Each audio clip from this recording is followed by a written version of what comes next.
다윗의 집에 칼의 재앙이 내려졌습니다. 아름다운 딸 다말은 그의 이복 오라버니인 암논에게 성폭행을 당하고 말았죠. 이것만 해도 다윗에게는 하늘이 무너질 것 같은 일이었을 겁니다. 그러나 2년 뒤에 다말의 친오라버니였던 압살롬이 암논을 죽여버렸습니다. 동생이 형을 죽인 것이죠. 이런 일들을 보면서 다윗은 제정신을 찾기가 힘들었을 겁니다. 그런 일을 보면서 다윗은 분노에 치닫았을 거예요. 어떻게 이런 일이 일어날 수 있는가? 이놈 압살롬이 어떻게 형을 죽일 수 있는가? 암논은 또 왜 어떻게 여동생을 거탈할 수 있는가? 분노했을 겁니다. 그러나 또 동시에 자괴감이 들었겠죠. 자기의 죄 때문에 이런 일이 시작되었다라고 하는 것을 생각하면 죄책감, 자괴감이 들었을 겁니다. 그래서 그랬는지 성경에서 그려지는 다윗의 모습을요, 이전과 이후의 모습을 보면 너무 달라요.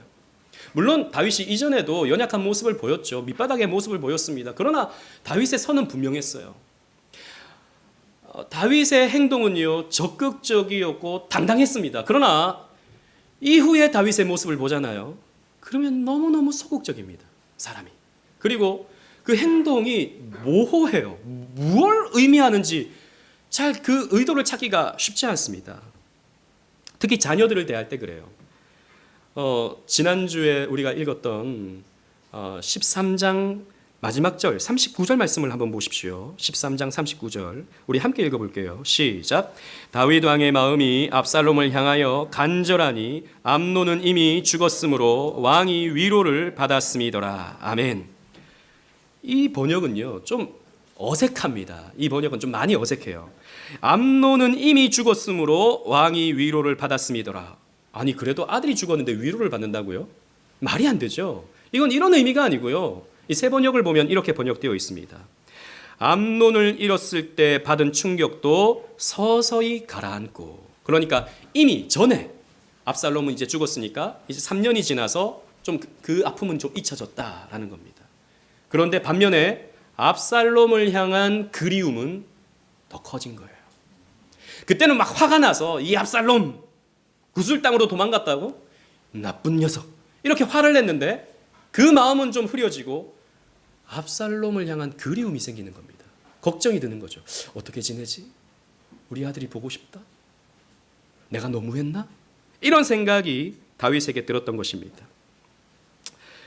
이런 다윗의 모습을 보면 여러분 어떻습니까? 저는 이런 걸 읽으면서 다윗이 3년이 지났는데 아직 정신을 못 차렸구나. 이렇게 흐리멍텅하게 일을 하니까 자꾸 이런 일들이 반복되는 것이 아닌가, 이런 생각이 들죠. 왜냐하면 여러분 압살롬은 살인자입니다. 게다가 형을 죽인 살인자라고요. 그런데 이런 아들을 그리워한다고요? 이런 아들을 걱정하고 있다고요? 한심한 것이죠. 게다가 여러분 압살롬은 다윗의 왕위를 이어받을 가장 가능성이 높았던 첫째 아들 암논을 죽였습니다. 그러니까 세자를 죽인 거예요. 이건 반역이나 마찬가지입니다. 이런 압살롬을 그리워하면서 안타까워한다? 다윗이 이해가 되지 않는 것입니다. 그리고 오늘 본문은 아까 우리가 읽었던 14장 마지막 절을 보십시오. 다윗이 결국에는 이런 압살롬을 받아들이고 압살롬에게 입을 맞춰줍니다. 야, 참 이러니까 이제 15장에 가면 압살롬이 반역을 하지. 흐리멍텅한 이런 다윗의 모습은 우리를 화나게 만드는 것이죠. 그러나 여러분, 오늘 본문은 그 어떤 본문보다도 우리에게 복음을 풍성하게 보여줍니다. 한편으로는 우리가 화가 나지만 또 한편으로 보면 하나님의 은혜가 얼마나 절절하게 나타나는지 오늘 본문을 통해서 우리는 살펴볼 수 있어요. 우리가 오늘 본문을 율법적으로 도덕적으로 해석하잖아요. 그러면 우리가 화가 날 겁니다. 그러나 복음적으로 오늘 본문을 보잖아요. 그러면 하나님의 은혜가 얼마나 놀라운 것인지 우리는 발견하게 될 것입니다. 지난주는 우리는 기독교 윤리적으로 본문을 해석했어요. 그렇다면 오늘은 좀 더 복음적으로 본문을 살펴보면서 함께 은혜를 나눠보고자 합니다.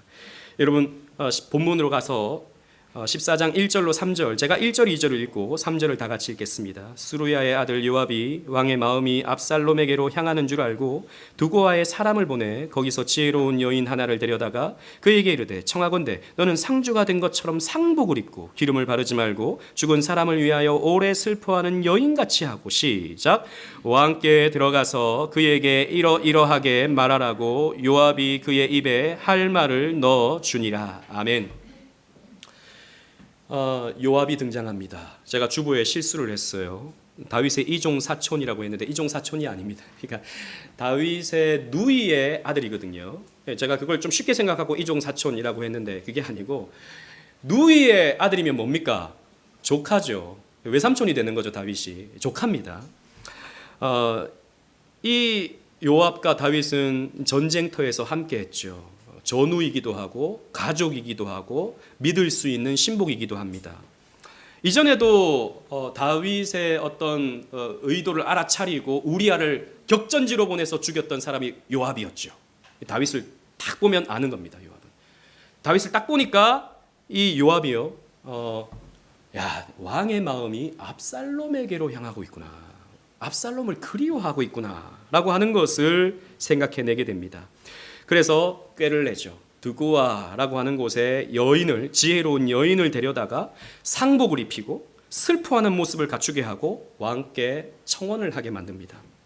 정말 이런 사연이 있었던 여자인지 아니면 요압이 다 시나리오를 짜고 연기만 하게 했는지 그것은 우리가 구체적으로 알 수는 없어요. 어쨌든 분명한 것은 요압이 이 배후에는 있었다라는 겁니다. 이 여인이 청혼하는 자초지종은 이래요. 제가 요약적으로 말씀드리겠습니다. 이 여인은 남편을 잃은 여인입니다. 과부입니다. 그런데 이 여인에게는 두 아들이 있었어요. 그런데 두 아들이 아무도 없는 데서 서로 싸우다가 형이 동생을 죽이는 일이 벌어지고 말았습니다. 비참한 일이죠.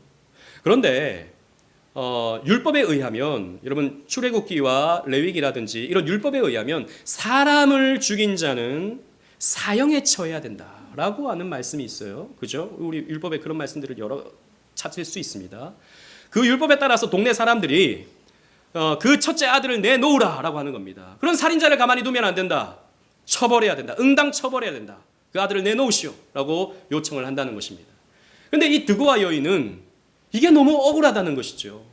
아니 나는 남편도 없고 두 아들밖에 없는데 어쨌든 살인자를 하더라도 나에게 남은 것은 이 아들 하나밖에 없습니다. 그런데 어찌 동네 사람들이 이 아들을 내놓으라고 합니까? 왕이시여 저들을 잠잠하게 해주시옵소서 라고 요청을 한 겁니다. 여러분 한편으로는 이해가 되지만 한편으로는 용납할 수 없는 상황이죠. 여러분들이 다윗 왕이라면 어떻게 하시겠습니까? 좀 완강한 분이라면 이렇게 말할 거예요. 법대로 해야죠. 살인죄는 살인죄입니다. 그걸 그냥 놔두면 세상이 어떻게 되겠습니까? 벌하십시오. 당장 징역에 쳐넣으시고 때가 되면 사형 이렇게 하십시오. 라고 좀 강경한 분들은 그렇게 하실 거예요. 그러나 마음이 좀 좀 뭐랄까요 부드러운 분, 좀 이렇게 좀 마음이 좀 너그러운 분은 저 어머니가 너무 불쌍하네요. 저 여인에게 남은 건 하나밖에 없는데 여러분 이 고대 사회에서 고대 이스라엘 사회에서 분깃을 잇는 것, 기업을 잇는 것은 굉장히 중요하지 않습니까? 지금 남편이 없는 상태입니다. 아들도 없는 상태입니다. 이 아들마저 죽으면 어떻게 되는 겁니까? 끝나는 거죠. 인생이 끝나는 겁니다. 이 여인 너무 불쌍하다는 거죠.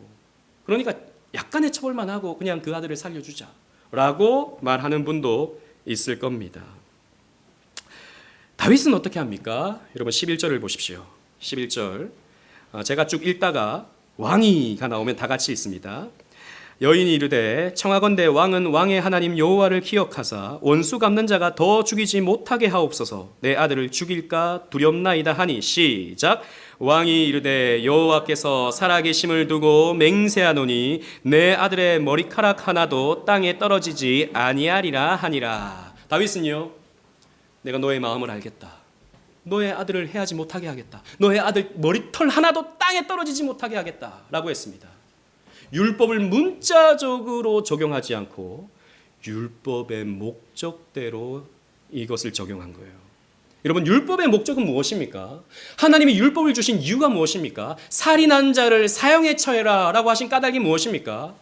절대 살인은 하면 안 되기 때문에 사형죄라고 하는 무시무시한 형벌로 다스리라 라는 겁니다. 즉 초점은 어디가 있죠? 사람을 죽이지 말라에 가 있는 겁니다. 율법을 하나님께서 주신 것은요, 서로 사랑하고 서로에게 유익이 되어지고 서로를 섬기는 일에 너희들이 헌신해야 된다라고 하는 목적으로 하나님은 율법을 주신 거예요. 율법에 사람을 죽인 자는 사형하라고 했으니 무조건 사형이야, 꼭 이렇게 적용할 수가 없는 겁니다. 여러분, 예수님의 율법 적용을 보십시오. 마가복음 2장 27절 말씀 주보에 있습니다. 다 같이 읽어보겠습니다. 시작. 또 이르시되 안식일이 사람을 위하여 있는 것이요 사람이 안식일을 위하여 있는 것이 아니니. 율법 중에 대표적인 게 안식일 규례였죠, 유대인들에게 있어서. 근데 이것은 사람을 위해 있는 것이지 사람이 안식일을 위해 있는 것이 아니다라는 겁니다. 예수님은 그런 여러 적용을 하셨죠. 즉 안식일날 하나님께 제사하러 나가는 길에 사람이 고반 죽어갑니다. 그럴 때 어떻게 해야 됩니까? 나는 지금 하나님께 예배하는 게 중요하니까 나는 이 사람 돌볼 여력이 없다, 이래서는 안 된다는 것입니다. 사람이 중요하다라는 것이죠. 사람을 살리는 것이 훨씬 더 급한 일이다 라고 예수님 말씀하시는 겁니다. 여러분, 이런 적용을 또 우리는 어디서 발견할 수 있냐 하면, 여러분, 이 드고와 여인의 사연을 한번 곰곰이 생각해 보십시오. 형이 동생을 죽였습니다. 아무도 보는 없는 곳에서. 이 장면을 우리는 다른 성경에서 본 기억이 있습니다. 어디서 봤죠? 창세기에서 봅니다. 가인과 아벨 이야기. 그죠? 가인이 아벨을 죽입니다. 그런데 여러분, 그 이야기에서 이해되지 않는 하나님의 모습을 봐요, 우리는. 여러분, 하나님이 가인을 그냥 보내주죠. 사람을 죽인, 동생을 죽인 가인을 그냥 보내줍니다. 가인이 너무 무서워요, 하나님. 저 사람들이 내가 사람 죽였다고 저 사람 나 죽이면 어떡합니까? 라고 하니까 내가 너에게 표를 주어서 다른 사람이 너를 해하지 못하도록 만들어주겠다라고 해요. 여러분, 이해가 됩니까, 이게? 우리의 상식은 무엇입니까? 가인과 같이 나쁜 죄를 저지른 사람은 응당 또 벌을 받아야 된다는 겁니다. 사형을 처하든지 아니면 그에 해당하는 무기징역을 처하든지 그렇게 해야 된다고 생각합니다. 그런데 하나님 어떻게 하시죠? 가인을 그냥 보내줍니다. 게다가 다른 사람들이 가인을 해하지 못하도록 표를 준다는 것이죠. 하나님 너무 정의롭지 못합니다. 그렇죠? 여러분, 왜 그러실까요? 하나님 왜 이런 이해 안 되는 이야기를 성경 속에 담아 놓으셨을까요? 저는 예전에 이런 성경을 읽으면 이해가 안 됐습니다. 여러분, 우리는요, 이런 가인과 아벨 이야기를 읽으면 항상 우리를 아벨에게 적용합니다. 내가 억울해요, 항상. 내가 항상 당해요. 그런데 여러분, 아십니까? 물론 우리는 아벨이 되는 경우들이 있습니다. 그런데 우리는 간혹 가인이 되기도 합니다. 누군가에게 상처를 주죠. 누군가에게 해를 주기도 합니다. 누군가에게 해서는 안 되는 짓을 우리는 하기도 해요. 의도를 가지든 의도를 가지지 않았든. 그렇죠? 여러분, 우리가 만약 왜 하나님 가인을 그냥 두십니까? 응당 처벌하셔야죠. 그게 정의입니다 라고 하잖아요. 만약 그렇다면 그 잣대로 하나님이 우리를 처벌하신다면 어떻게 될까요? 나는 살인은 안 저질렀는데요. 우리 그렇게 생각할 겁니다. 우리는 살인은 안 저질렀죠. 왜 안 저질렀냐 하면, 만약 살인을 저지르잖아요. 그러면 내가 감당할 수 없는 벌을 받게 됩니다. 지금 CCTV가 다 우리를 감시하고 있고요. 법과 제도가 우리를 다 드러나게 만듭니다. 우리의 죄를. 그래서 누가 미워도 우리는 꼭 참아야 됩니다. 죽이고 싶어도요. 나보다 앞서가는 미운 사람, 질투가 나는 어떤 사람 없애버리고 싶어요. 눈앞에서 좀 사라졌으면 좋겠어요. 근데 그렇게 못하죠. 법과 제도가 그것을 막고 있으니까. 그냥 두잖아요. 우리가 무슨 짓을 할지 모릅니다. 여러분들은 여러분들을 믿으십니까? 이 사회가, 법과 제도가, 질서가 우리를 막고 있으니까, 또 우리 안에 있는 신앙적 양심이 그것을 막고 있으니까 그렇게 하지 않는 것뿐입니다. 그래서 예수님 말씀하시죠. 형제를 미워하는 자마다 살인한 자다. 왜? 미움에서부터 점점 커져서 살인까지 가니까. 똑같은 죄다 라고 예수님께서 말씀하시는 겁니다. 그 잣대로 하나님이 우리를 처벌하신다면, 이게 1계명부터 10번째 계명까지 하나님이 우리 하나하나 이렇게 비춰보시고 이것이 부족하고 저것이 부족하니까 내가 너에게 벌을 주겠다라고 한다면 우리는 여기에서 남아날 사람이 한 사람도 없습니다. 그죠? 신명기적 언약을 보십시오. 들어가도 저주받고 나가도 저주받고 떡반죽 그릇이 저주받고 이것이 다 저주받습니다. 감당할 수가 없어요. 정의대로 하자고요? 법대로 하자고요? 안 됩니다. 그래서 하나님은 가인을 통해서 그것을 보여주시는 거예요. 하나님의 심판이 유예될 수 있다는 것. 하나님이 당장 벌하지 않으신다는 것. 이것을 우리에게 가르쳐 주시는 것이죠. 다윗은요 이렇게 적용을 한 겁니다. 사람을 살리는 게 우선이다. 이 여인을 살리는 게 우선이다 라고 생각을 한 겁니다. 여러분, 그렇기 때문에 법은 법대로 처벌해야 된다라는 말 너무 쉽게 하지 마십시오. 법은요 사람을 살리기 위해서 우리에게 주신 겁니다. 그래서 율법도 마찬가지예요. 로마서 13장 10절 말씀 우리 주보에 있는데요. 다 같이 한번 읽어보도록 하겠습니다. 시작. 사랑은 이웃에게 악을 행하지 아니하나니 그러므로 사랑은 율법의 완성이니라. 율법의 완성은 사랑입니다. 율법은 저것은 잘못이야, 저것은 죄야, 이것을 지적하기 위해서 하나님이 우리에게 주신 것이 아니라 사랑하는 법을 가르쳐 주는 거죠. 하나님 사랑, 이웃 사랑.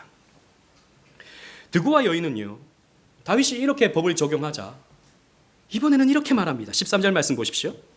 이 여인은 아주 달변의 여인입니다. 여인이 이르되 그러면 어찌하여 왕께서 하나님의 백성에게 대하여 이 같은 생각을 하셨나이까? 지금 왕께서 그런 생각을 하셨다고요? 이 말씀을 하심으로 왕께서 죄 있는 사람같이 되심은 지금 만약 그렇다면 그렇게 적용하셨다면 왕은 지금 잘못하고 있습니다. 이렇게 말하고 있는 거죠. 무엇을 잘못하고 있습니까? 그 내쫓긴 자를 왕께서 집으로 돌아오게 하지 아니하심이니이다. 만약 그렇게 적용할 수 있다면 왜 왕께서는 당신의 아들을 외면하고 계시죠? 사람을 살리는 게 우선 아닙니까? 왜 당신 아들은 저 구술 땅에 망명가도로 그냥 내버려 두셨습니까? 용서하셔야죠. 사랑하는 게 우선이지 않습니까? 이렇게 말을 하는 겁니다. 이 드고와 여인의 논리에 다윗은 말문이 막혔을 거예요. 그러고 보니까 그렇네 이렇게 될 것 같아요. 말 잘하네 이 여자 이렇게 생각을 하겠지요. 어떻게 보면 한편으로 답답했던 자신의 마음을 뻥 뚫어줬는지도 모릅니다. 압살롬이 보고 싶잖아요. 그런데 눈치가 보이지 않습니까? 참모들의 눈치도 보이고 백성들의 눈치도 보이고 게다가 또 여러 아내들의 눈치도 보일 것 아니겠습니까? 아이고 그 압살롬을 데리고 온다고 이러니까.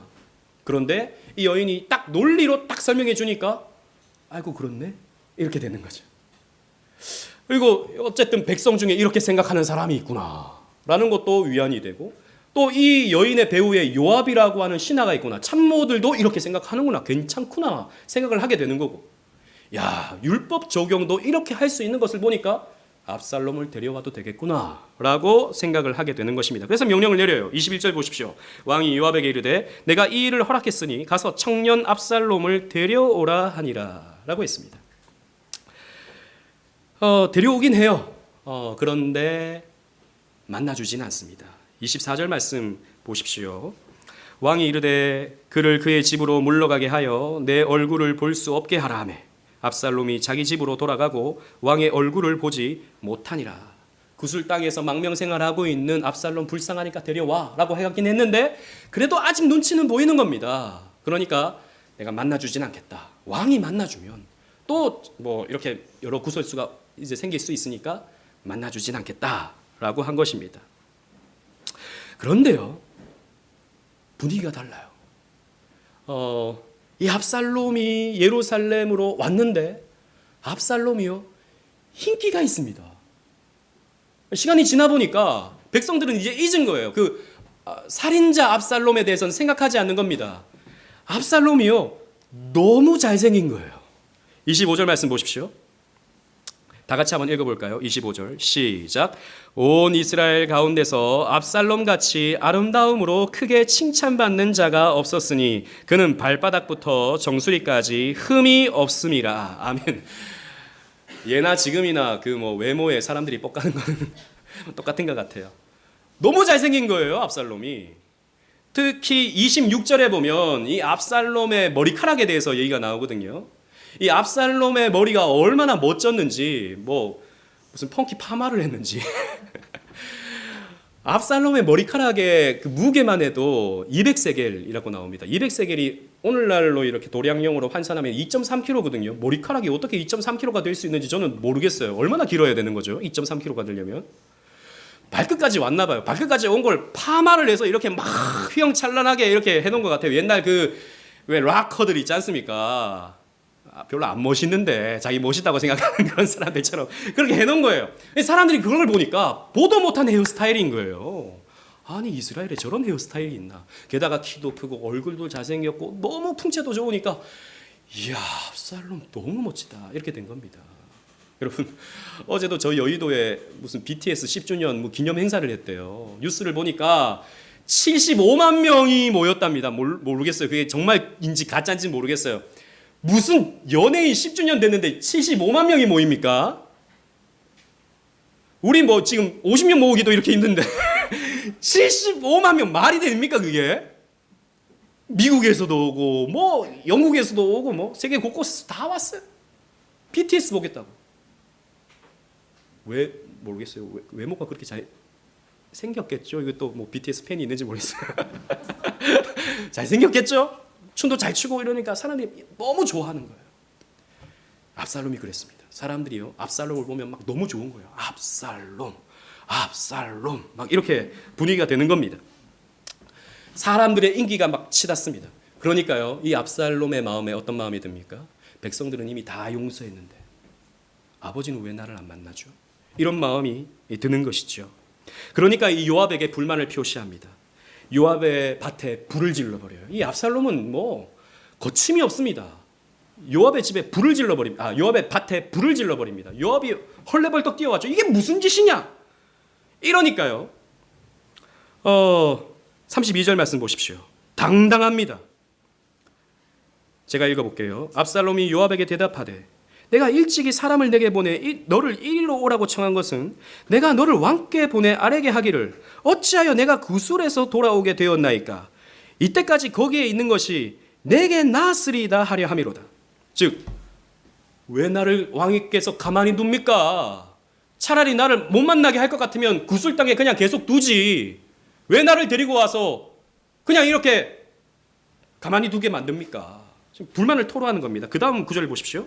32절에 이제는 내가 나로 하여금 왕의 얼굴을 볼 수 있게 하라. 내가 만일 죄가 있으면 왕이 나를 죽이시는 것이 옳으니라 하는지라. 만약 내가 죄가 있으면 왕이 죽이시겠지. 빨리 왕을 알려할 수 있도록 길을 열어주시오. 이렇게 지금 요청을 하고 있는 겁니다. 자, 이 말을 곰곰이 보십시오. 압살롬은 자기가 죄가 있다고 생각합니까? 아니죠. 만약 내가 죄가 있으면 왕이 나를 죽이시겠지 라고 생각하는 건 난 당당하다 이겁니다. 그도 그럴 것이요. 암논을 죽일 때 왜 죽였습니까? 암논이 죽을 짓을 했잖아요. 인간적으로 본다면. 내 누이를 겁탈했는데 그럼 가만히 둡니까? 당당한 거죠. 난 죽을 사람을 죽였다라고 생각하는 겁니다. 당당한 거죠.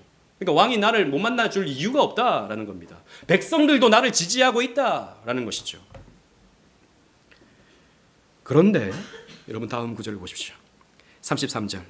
아까 우리가 읽었던 말씀입니다.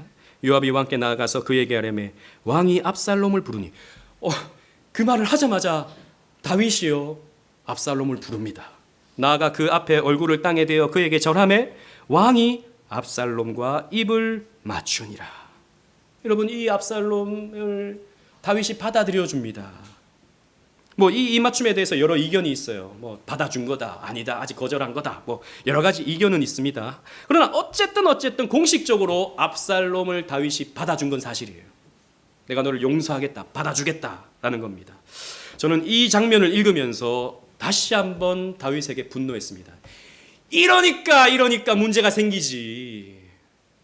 왜 자식에게 말을 못하고 제대로 된 징책을 못하고 그냥 허허실실 이렇게 쉬운 아버지가 되니까 우리 다음 주에 살펴보겠지만 15장에 압살롬이 또 반역을 저지르는 것 아니냐. 이렇게 쉬운 아버지가 되어서야 되느냐. 한심한 다윗이죠. 분노했습니다. 제가 그래서 이번 주일에 내가 다윗을 흠씬 욕해 주리라 생각을 화요일까지 했습니다. 그런데 곰곰이 생각해 보니까 그게 아니에요. 오늘 본문은 그런 의도로 우리에게 주신 게 아닌 것 같습니다. 저는 이 말씀을 곰곰이 생각하면서 신약의 한 비유가 떠올랐습니다. 여러분들도 떠오르시겠죠. 탕자의 비유가 떠올랐습니다. 이 다윗이 마치 탕자의 아버지처럼 느껴지기 시작한 겁니다. 여러분, 만약에 다윗이 탕자의 아버지가 되었다면 탕자는 누굽니까? 오늘 본문에서 압살롬이죠. 여러분, 탕자의 비유에서 주요 인물이 3명입니다. 탕자, 아버지, 또 한 명이 있어요. 누굽니까? 형님. 그럼 형님은 누굽니까? 저예요. 제가 형님이에요. 아버지! 이래서 해야 됩니까? 아버지가 자꾸 그렇게 받아들여 주니까 이놈이 요모양 요꼴입니다. 받아주면 안 됩니다. 쫓아내십시오. 아버지가 그렇게 쉬우니까, 아버지가 그렇게 그냥 실실하니까 이 자식이 요모양 요꼴이 되는 겁니다. 아버지 정신 차리세요. 제가 그러고 있는 겁니다. 여러분 아시겠습니까? 저는 화를 내고 있었던 것이죠. 그런데 여러분, 탕자의 아버지는, 예수님의 비유에 나오는 탕자의 아버지는 무조건적으로 아들을 용서하는 아버지였어요. 뭐 조건이 없어요. 야, 왔냐? 그러면 너 여기 서명해라. 첫 번째, 앞으로 집을 나가지 않겠다. 두 번째, 돈 달라 하지 않는다. 세 번째, 나에게 무조건 순종해서 10시간씩 노동을 한다. 뭐 서명을 하게 하거나 그런 것도 없어요. 그냥 받아줍니다. 내 아들이 살아왔다. 죽었다가 살아난 내 아들이다. 빨리 송아지를 잡아라. 금가락지를 가져와서 끼워줘라. 저에게 좋은 옷을 입혀줘라. 아무 조건 없습니다. 그저 받아줍니다. 여러분, 왜 그렇게 되죠? 왜 아버지가 그렇게 아들을 쉽게 받아들여 줍니까? 아무 조건 없이요? 다른 이유가 없습니다. 아버지이기 때문입니다. 선한 아버지이기 때문이에요. 물론 나쁜 아버지도 있죠. 그러나 이 비유에서만큼은 선한 아버지시고, 이 아버지는 하나님을 대변합니다. 우리 하나님은 선한 아버지세요. 여러분, 아버지는요, 아무리 방탕한 아들이라 하더라도, 살인자라 하더라도 자기 자식은 자기 자식입니다. 그렇죠? 여러분, 이 땅의 아버지들은, 특히 우리 한국에서의 아버지는 별로 인기가 없어요. 자꾸 잔소리를 이상하게 하니까. 제가 우리 아들한테 잔소리 하잖아요. 우리 아이들한테 잔소리 하잖아요. 그러면 사모님이 꼭 얘기합니다. 왜 꼭 그렇게 얘기하냐고. 제가 그렇게 하거든요. 야, 아빠 때는 그런 장난감 없었어. 너는 고마운 줄 알아. 감사한 줄 알아. 감사한 줄도 모르고 말이야. 그러면 또 아빠는 나 때는 뭐 그런다고 뭐라고 하거든요. 근데 그 말이요, 그냥 술술술 나와요. 저는. 왜 그렇게 생각이 드니까. 그러면 왜 애 입장에서 생각을 못 해주고 제가 야단을 맞는다고요. 그래서 생각해보니까 좀 서투른 것 같다. 표현이 좀 서툴렀던 것 같다 싶어요. 여러분, 그렇습니다. 우리는요, 어떻게 야단을 쳐야 될지 잘 몰라요. 그냥 이 아이가 좀 잘 자라줬으면, 좀 이 아이가 좀 성공했으면 하는 마음으로 때로는 소리를 지르기도 하고 매를 들기도 하죠. 여러분, 이게 뭐죠? 관심의 표현이고 사랑의 표현입니다. 사랑해서 그런 것이죠. 표현이 서툰 것뿐입니다. 분명한 것은요, 자식이 아버지를 향해서 뛰어올 때 그 아들을, 자녀를 마다할 수 있는 아버지는 이 세상에 없어요. 제가 아버지가 되어보니까 그냥 아이가 달려오면 그냥 뭐 애가 뭐 잘했고 못했고를 떠나서 그냥 안아주는 겁니다. 자식이니까요. 여러분, 이 부분에서 하나님도 똑같습니다. 똑같아요. 다르지 않습니다. 여러분, 하나님 오해하지 마십시오. 하나님은요, 자기 자녀가 하나님을 향해서 달려올 때 하나님은 무장해제가 되십니다. 그 자녀가 얼마나 율법을 잘 지켰는지, 그 자녀가 얼마나 선하게 살았는지 상관하지 않습니다. 얼마나 잘생겼는지, 얼마나 돈이 많은지, 얼마나 세상적으로 성공했는지 아무 상관이 없어요. 자녀가 달려오면 무장해제 안아줍니다. 팀 켈러 목사님은 이런 하나님을 향해서 이 탕자의 비유를 가지고 하나님을 이렇게 경망스럽게도 탕부 하나님이라고 표현했습니다. Prodigal God. Prodigal이라는 말은 낭비하는, 해픈, 방탕한 그런 뜻입니다. 하나님이 해프다니요, 여러분. 하나님이 낭비를 한다니요. 무슨 이런 경망스러운 표현입니까? 그런데 여러분, 탕자라는 말이 무슨 말입니까? 이 아들은 너무 헤프다는 겁니다. 돈을 그냥 헤프게 쓴다는 거죠. 하나님도 헤프입니다. 뭐에 헤프십니까? 사랑에 헤프십니다. 사랑이 너무 쉬우세요. 용서에 헤프십니다. 용서가 너무 헤프십니다. 그런 부분에서 하나님은 탕부 하나님이십니다. 낭비하세요. 사랑을 낭비하세요. 우리는 하나님께 할 말이 많아요. 하나님 왜 가인을 살려줍니까? 죽여야죠. 저런 놈 그냥 두면 사회가 어떻게 되겠습니까? 죽여야 됩니다. 아니요, 하나님은 표를 줍니다. 살아가게 만듭니다. 우리는 압살롬을 당장 죽여야 됩니다. 이런 놈을 가만히 둔다고요? 자기 죄를 뉘우칠지도 모르는 이런 놈을요? 다윗은 용서해 줍니다. 탕부 아버지입니다. 탕부예요, 다윗은.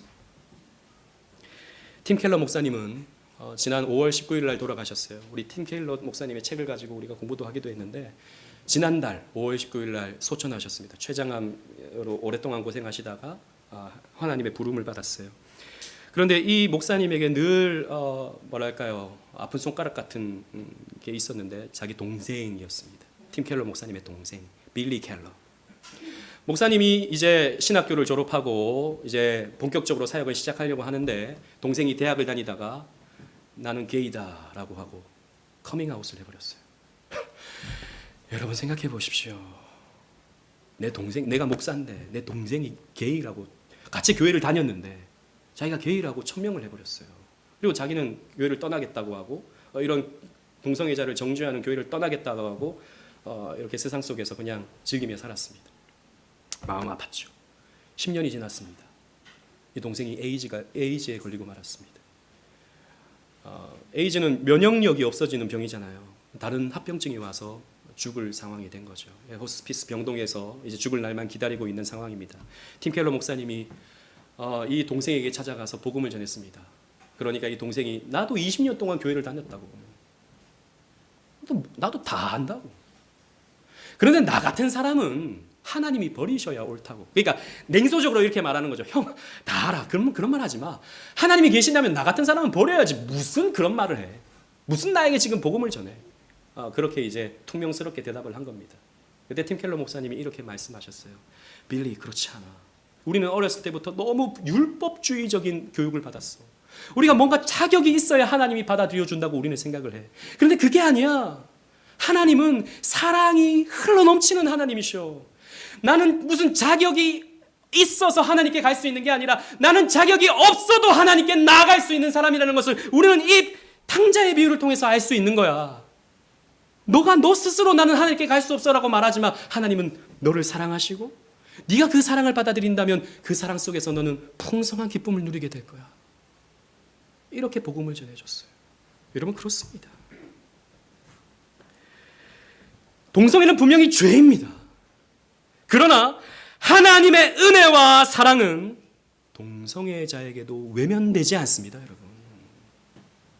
오늘날 교회 안에는 탕자의 형들이 너무 많아요. 특히 개혁주의 한다는 교회, 우리 교회도 마찬가지입니다. 큰 형님들이 너무 많아요. 여러분, 이렇게 말하기를 너무 좋아하는 거죠. 저게 예수 믿는 거야, 저게? 저렇게 신앙생활하는 게 저게 구원받는다고? 은혜를 값싸게 만들고 있고, 저런 교회가 참교회라고? 저렇게 설교하니까 성도들이 이 모양 이 꼴이고 한국교회가 무너지고 있는 거야. 우리 이렇게 말하기를 너무 좋아합니다.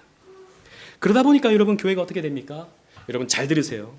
개혁주의 교회가 되는 게 아니라 율법주의 교회가 됩니다. 사람들을 판단하고 정죄하고 누가 옳네 그르네 이거 하다가 끝나버리는 거죠. 눈물이 없습니다. 기쁨이 없어요. 교회에 나오는데 기쁨이 없어요. 뭔가는 배우는데 기쁨이 없어요.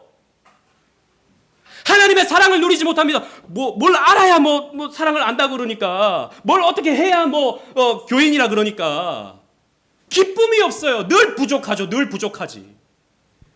아닙니다, 여러분. 교회는 율법주의 교회가 되면 안 됩니다. 여러분, 진짜 개혁주의는요, 복음 안에서 자유합니다. 진짜 개혁주의는. 여러분, 그래서 우리는 교회 안에서 약한 자들을 우리는 용납할 수 있어야 돼요. 우리 교회도 그렇습니다. 한 달에 한 번씩 교회 오는 친구들이 있죠. 가끔씩 제 마음에 저렇게 신앙생활이 없으니까 하는 말입니다. 저렇게 신앙생활해서 무슨 열매가 있어. 아우, 내 입이 아프네, 내 입이 아파. 그런 생각이 들 때가 있어요. 여러분, 이게 바로 큰형님의 마음입니다. 이 율법에 찌들어버린 저의 마음이에요.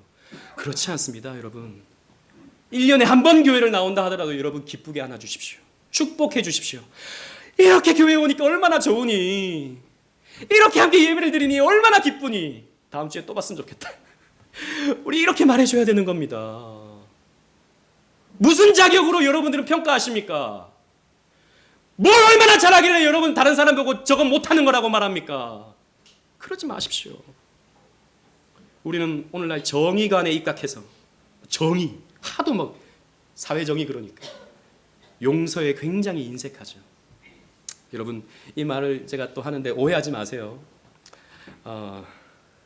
들어보시면 오해할 만하니까. 여러분, 저는 야구를 좋아합니다. 야구 선수 가운데 안우진이라고 하는 선수가 있어요. 여러분 아시는지 모르겠습니다. 우리나라에서 지금 공을 제일 잘 던지는 야구 선수입니다. 근데 이 야구 선수가 고등학교 때 후배들을 때렸어요. 야구 방망이로. 근데 뭐 이렇게 때린 게 아니라 야구 방망이를 가지고 머리를 이렇게 톡톡톡 친 겁니다. 그리고 야구공 가지고도 톡톡 치고, 장난 중에서도 그렇게 했고 뭐 이렇게 한 겁니다. 그래서 지금 최고로 잘 던지고 있을 때 내가 피해자다라고 하는 이제 폭로가 있었죠. 그래서 상벌위원회가 열려서 50경기 출장 정지를 받았습니다. 어쨌든 피해자가 있으니까 당연히 받아야 되죠. 어쨌든 그 사람이 내가 상처가 되었고 힘들었다, 내가 그 사람 때문에 너무 괴로웠다라고 하니까 50경기 출장 정지가 된 겁니다. 그런데 올해 이제 WBC라고 하는 국제 경기가 있었잖아요. 근데 그때 이제 우리나라에서 지금 제일 잘 던지니까 그 선수를 국가대표로 해야 된다라고 하는 여론이 있는 거예요. 그런데 더 큰 여론이 어떻게 학폭 가담자를 국가대표로 할 수 있느냐, 그러면 안 된다라고 하는 여론이 훨씬 컸어요. 그래서 이제 국가대표가 안 된 것이죠. 그러자 추신수라고 하는 선수가 이렇게 말을 했습니다. 한국을 보니까 한국에서는 용서가 너무 어려운 것 같아요 라고 인터뷰를 했습니다. 그러니까 추신수에게 융당 폭격이 떨어졌습니다. 어떻게 학폭 가담자를 저렇게 옹호해 두냐고 난리가 난 것이죠. 제가 그 기사를 살펴보면서 댓글을 살펴봤어요. 여러분, 언제나 댓글은 재밌잖아요. 기사보다 댓글이 더 재밌잖아요. 댓글을 봤는데 이렇게 누가 글을 달았습니다. 학폭한 선수는 망해야 합니다. 야구만 잘하면 학폭도 괜찮다는 선례를 남길 수 있습니다. 학폭을 당한 사람은 지옥을 삽니다. 학폭한 사람이 잘 되면 안 됩니다. 저는 한편으로 이해가 됩니다. 정말 여러분, 우리가 피해자라면 그런 사람을 그렇게 쉽게 이렇게 해주면 안 되죠. 그런데 학폭한 사람이 잘 되면 안 됩니다. 자, 계속 또 다른 댓글에서는 안우진을 응원하는 사람이 많아서 소름 돋았어요. 그런 사람을 응원하다니 소름이 돋았다는 겁니다. 또 다른 댓글에서는 누구든지 입장을 바꿔서 생각하면 응원할 수 없을 텐데 그 선수를 응원하다니 사람들이 너무 생각이 없어요. 막 이렇게 이제 댓글을 팍 달아놓은 겁니다. 사람들이 이렇게 말하죠. 죄를 지었으면 응당 대가를 치러야 된다. 예, 맞습니다. 치러야 됩니다. 그러나 여러분, 정작 정말 입장을 바꿔 생각해 보십시다. 여러분들은 혹시 누군가에게 상처를 준 일은 없습니까? 제가 곰곰이 생각해 봤어요. 제가 이 설교를 준비하면서 나는 없나? 생각해 봤어요. 초등학교 5학년 때 기억이 있어요. 5학년 때 학교가 마치고 우리 반 친구들을 어느 친구의 엄마가 분식집으로 초대를 해줬어요. 떡볶이를 사주셨어요. 떡볶이를 사주면서 그 엄마가 했던 말이 기억이 나요. 우리 애 때리지 말아달라고. 우리 애 놀리지 말아달라고. 그 애가 제가 기억이 나는데 좀 공부도 좀 따라가기 힘든 애고 몸도 약해서 늘 따돌려지고 늘 이렇게 뭐랄까요, 우리 학교 다닐 때 그랬지 않습니까? 정말 제가 학교 다닐 때는 그런 일이 그냥 비일비재했거든요. 그러니까 놀리고 혹은 이렇게 툭툭 치면서 이제 그냥 쉽게 하고 그런 게 있었다고요.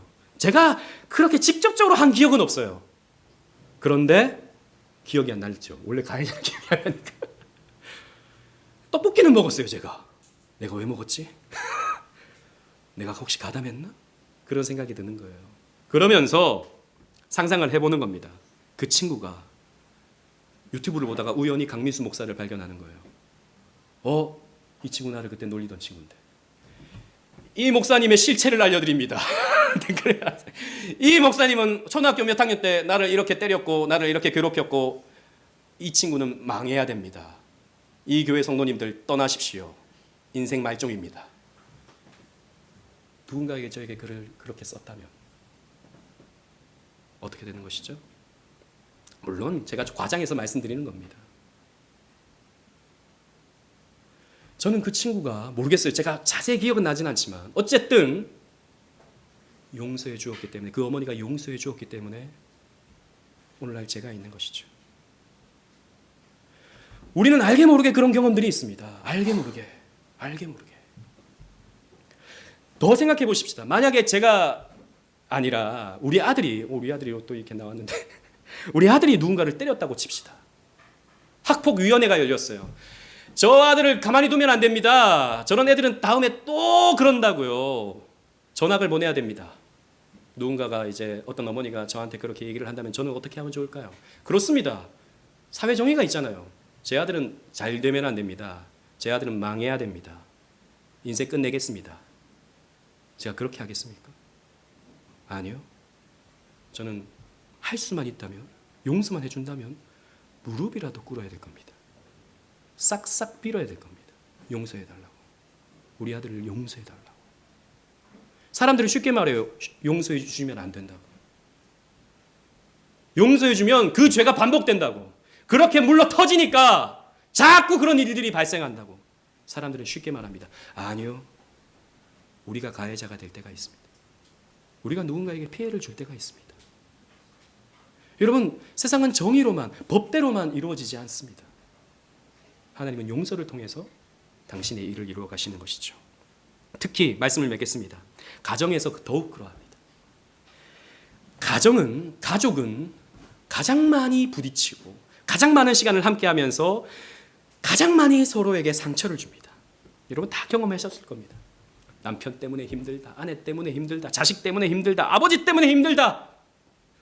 우리 그런 이야기들을 수도 없이 듣습니다. 그렇게 우리는 갈등합니다. 그래서 여러분, 가족은 그 어느 공동체보다 용서가 필요합니다. 가족은 상처 주기도 쉽고 용서도 쉬워야 됩니다. 그게 가족입니다. 여러분, 더 나아가서 하나님이 우리의 가족이 되시죠. 하나님이 우리의 아버지가 되시는 겁니다. 그래서 여러분, 우리가요 하나님께 버릇이 없습니다. 하나님 우리 아버지 되시니까, 하나님이 늘 용서해 주시니까 우리가 버릇이 없다고요. 목사부터 시작해서 우리 모두가 지 마음대로입니다. 그런데 다행인 것은 우리 하나님 아버지는 탕부 하나님이십니다. 이게 다행이에요. 하나님이 용서해 주시는 것이 다행입니다. 하나님의 사랑은 풍성하다 못해 흘러 넘치시죠. 여러분, 요한일서 4장 10절 맨 마지막에 있는 말씀 우리 다 같이 한번 읽어보도록 하겠습니다. 시작. 사랑은 여기 있으니 우리가 하나님을 사랑한 것이 아니요 하나님이 우리를 사랑하사 우리 죄를 속하기 위하여 화목제물로 그 아들을 보내셨음이라. 아멘. 하나님이 우리를 사랑하셨습니다. 우리를 얼마나 사랑하셨는지 우리를 당신의 아들로 삼으시기 위해서 자신의 친아들을 희생하셨습니다. 그래서 예수님께서 십자가에 달리실 때 뭐라고 외치십니까? 엘리 엘리 라마 사박다니, 나의 하나님 어찌하여 나를 버리시나이까. 버려주셨어요. 아버지라고 말도 못하고 하나님이라고 말하면서 예수님은 버려주셨다고요. 그 아들이. 왜요? 우리를 아들로 삼게 하시기 위해서. 하나님 아버지는 자기 친아들을 버리셨다고요. 저와 여러분들을 용서하기 위해서, 저와 여러분들을 자녀 삼기 위해서. 여러분, 이게 믿어지십니까? 아무도 아멘을 안 하시네요. 여러분, 정말 이게 믿어지십니까? 정말 이게 믿어진다면 여러분, 우리는 우울해질 수가 없어요. 왜 우울합니까? 내 미래가 두려우니까, 내 현실이 지금 마음에 들지 않으니까 우울해지죠. 그러나 하나님이 내 아버지가 되시고 나에게 사랑을 베풀어 주시며 이 사랑은 천국까지 풍성히 채워진다는 것을 우리가 믿는다면요, 우리는 오늘에 감사할 수 있을 겁니다. 왜? 내게 주어지는 이 궁핍함도 하나님이 나를 훈련시키기 위해서 사랑하시기 때문에 주신 이 궁핍함이라는 것을 정말 믿는다면 우리는 그 어려움을 극복하고 이겨낼 수 있을 거예요. 이게 복음입니다, 여러분. 이 복음이 여러분들에게 주어져 있습니다. 이 복음을 외면하지 마십시오. 아유, 그냥 목사님 얘기하니. 여러분, 이렇게 생각하지 마십시오. 하나님의 사랑을 구하십시오. 하나님께 달려가십시오. 하나님께 안기십시오. 그 사랑을 누리십시오. 그 누구도 나는 자격이 없어 라고 말할 자격이 없습니다. 이 은혜를 누리시는 저와 여러분들 되시기를 주님 이름으로 축원합니다. 아멘.